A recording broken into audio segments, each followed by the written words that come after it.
just humbled and overwhelmed that it's been 300,000 kids and families that we've had a direct impact on. Like, that is just, when you see that number in black and white, it is just overwhelming and so amazing, just so amazing. I would say, God, you know, every kid on this wall is a story, and I remember the day that I met them and most of their stories.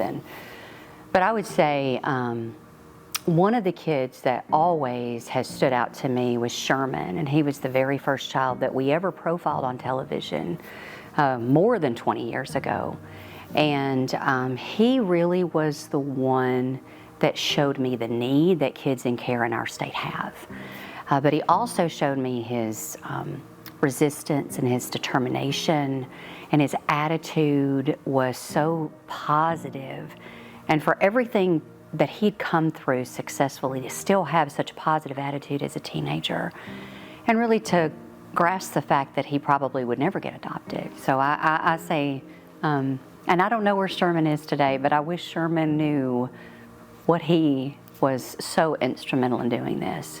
You know, I look at David and Howard and being at their graduations. I look at Noel and being there. I look at Brooklyn and Breeley, and gosh, just how proud I am of them. They're like my kids, you know, I mean, they really are. And I look at Sacred and how she worked so hard to overcome and is now a lawyer in DC doing amazing things. I look at Layla, a lawyer in Vegas advocating for kids. And to me, that's the heart of why we do what we do, is to change the trajectory and the path of these kids, to break that cycle of poverty so they're not repeating that. And I look at all our kids, and I think about Jacoby. You know, I met Jacoby when he was 16, and he is now over 30 years old, and they had their first baby at the end of last year, and they named her Laura Lee. And I mean, what an amazing honor that was when they said, "We're naming her after you." I mean, this is what we have been able to accomplish in 20 years, and the mountains that God has moved and let us be a part of moving is so much more and so much bigger. If I knew then what I know now, I probably would have went running.